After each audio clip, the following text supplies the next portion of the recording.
Hello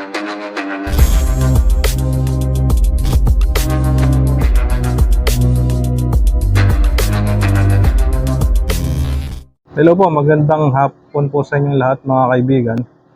Nandito ako ngayon sa Cabuco 13. So, may project po rito ang Pacific Town, yung isa po sa developer.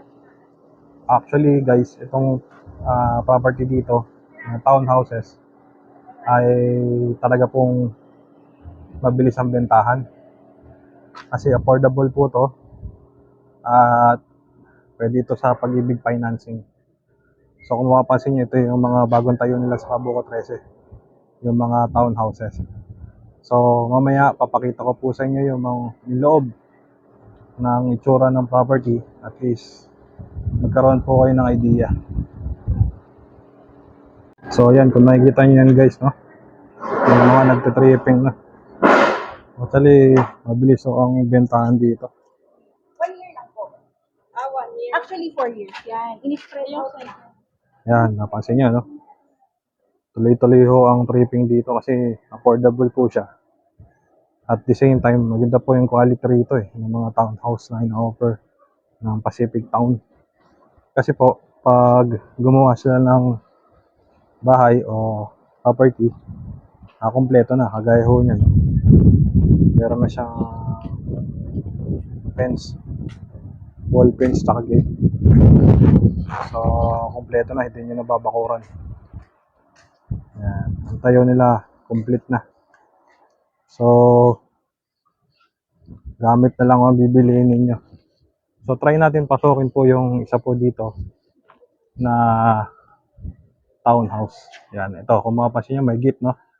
Meron siyang papasok dito para sa, ano lang, tao papasok. Tapos meron din gate dito para sa sasakyan. Ayan.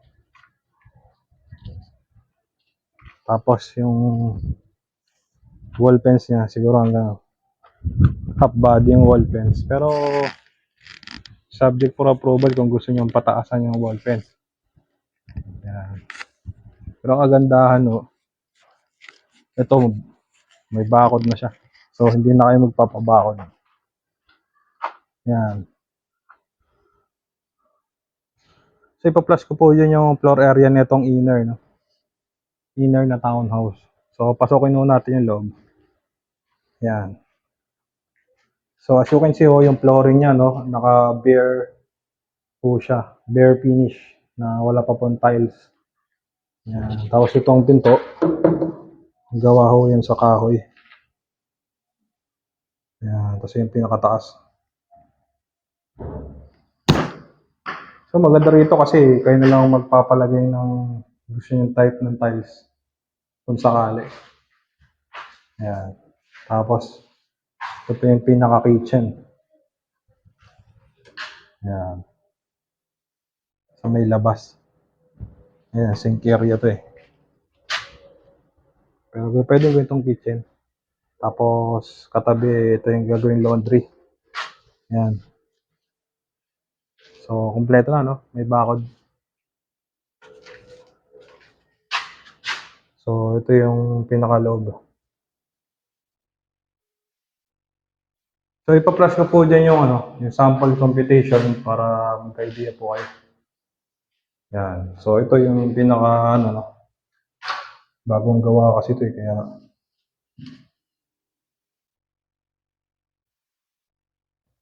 yan, kompleto na. Half body tiles yung yan.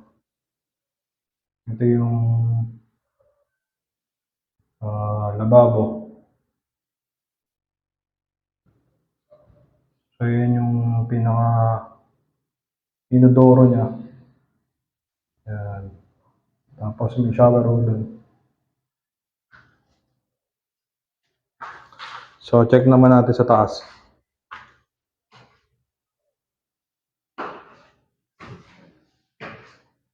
So, sa taas, yun, wala siyang division. Tapos, naka-bare type din.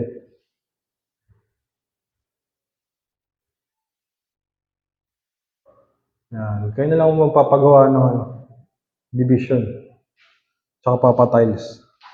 So, bagay, mura lang naman nung magagastos dyan. Medyo Kesa ang developer pa ang maggagawa, mas mamahalan po kayo.